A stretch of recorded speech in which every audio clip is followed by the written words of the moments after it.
పెద్ద textile park పెట్టింది కేసీఆర్ ప్రభుత్వం. మరి ఏం చేసిండు కేసీఆర్? సంవత్సరానికి 40,000 కోట్ల అప్పు చేసి అంటే నన్ను చదువుమంటూ ఇంకో గంట చదువుతా. 200 గురుకుల పాఠశాలలు ఉంటే దాన్ని 1022 చేసిండు కేసీఆర్ ప్రభుత్వం. మరి నేను అడుగుతున్నా రేవంత్ రెడ్డి గారు, ఆనాడు మిషన్ కాకతీయ ఇంకా చాలా ఒకటిగా అది చెప్పాలంటే చాలా. ఆ రోజు అన్నవు నువ్వు కేసీఆర్ను 40,000 కోట్ల అప్పు చేసిండు సంవత్సరానికి అని అన్నవు.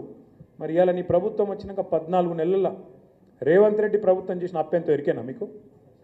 1,50,000 కోట్లు. 1,50,000 సంవత్సరానికి 40,000 కోట్ల అప్పు చేస్తేనేమో 40,000 తిట్లు తిట్టిరు మీరు.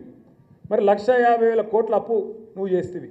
ఇప్పుడు కేసీఆర్ ఏం చేసిండు? అప్పు చేసి అంటే మంచిళ్ళు ఇచ్చిండు, సాగునీరు ఇచ్చిండు, కరెంటు తెచ్చిండు, మెడికల్ కాలేజీలు కట్టిండు, కొత్త దవాఖానాలు కట్టిండు. నేను అడుగుతున్నా రేవంత్ రెడ్డి గారు, 1,50,000 కోట్ల అప్పు చేసినావు, ఒక్క స్కీమ్ చాలు చేసినావా? కొత్తగా ఒక్క పథకం ఒక్కటంటే ఒకటి, ఒక ఫ్రీ బస్సు తప్ప.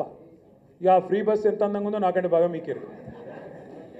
మహిళా సోదరి మనలేమో సీట్ల కోసం కొట్లాడతాను, టికెట్ కొన్న మా అన్నదమ్ములేమో పైసలు పెడితేనే నిలబడబడితే మన అన్నదమ్ములు కొట్టుకోబట్టి ఫ్రీ బస్సు గట్లున్నది. అదొక్కటి తప్ప ఒక్క పథకం ఏదన్నా అయిందా?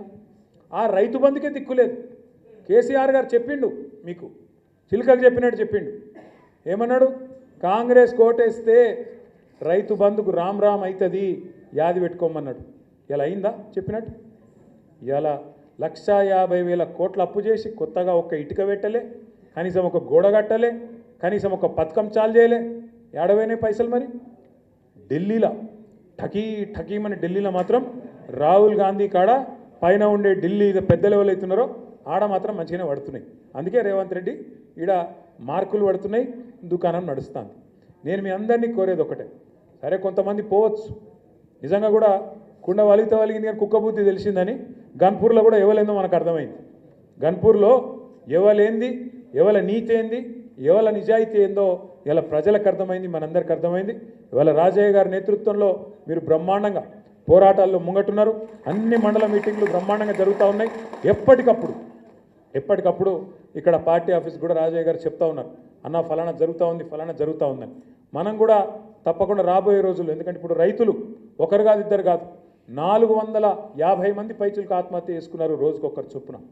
ఇప్పుడు ఈ 48 గంటలని 7 ఆత్మహత్య చేసుకున్నారు. ఒకవైపు మన రైతులను కాపాడుకుంటూ, మరొక వైపు వాళ్ళ కోసం పోరాటాలు చేస్తూ మనం కూడా ముందుకు పోదాం. పెద్దలు కేసీఆర్ గారి నాయకత్వంలో ఈ సంవత్సరంలో మనం 3 ముఖ్యమైన పనులు చేసుకోబోతా ఉన్నాం. ఒకటి, మన పార్టీ మెంబర్షిప్ కూడా కొత్తగా సభ్యత్వ నమోదు కార్యక్రమాన్ని, కమిటీల ఏర్పాటు, సంస్థాగత నిర్మాణం పటిష్టంగా కింది నుంచి మీ దాకా మనం దసరా వరకు పకడ్బందీగా చేసుకుందాం. ఏప్రిల్ 27 తర్వాత చాలు చేసుకొని మన పార్టీ వార్షికోత్సవం తర్వాత బ్రహ్మాండంగా మనం ఒక 3-4 నెలల్లో మంచి కమిటీల నిర్మాణం కిందికెళ్ళి మీ దాకా బందోబస్తుగా చేసుకుందాం. నెంబర్ 1. నెంబర్ 2, ఎప్పటికప్పుడు ప్రజా పోరాటాలు. అది వీళ్ళు ఇచ్చిన 6 గ్యారంటీలు 420 హామీలు మాత్రమే కాదు, వీళ్ళు చెప్పిన ఇతరత్ర విషయాలు, రుణమాఫీ కావచ్చు, ఇంకోటి కావచ్చు, అన్నిటి విషయంలో బీజేపీ నోరు తెరవడు. ఎందుకంటే వాళ్ళకి మంచి ఒప్పందం ఉంది. నువ్వు కొట్టినట్టు చేయి, నేను ఏడిచినట్టు చేస్తా అంటారు తప్ప వాళ్ళిద్దరు ఏం చేసుకోరు. మళ్ళా కొట్లాడేది, నిలబడేది, తెలంగాణ ప్రయోజనాల కోసం కలబడేది కేసీఆర్ దండ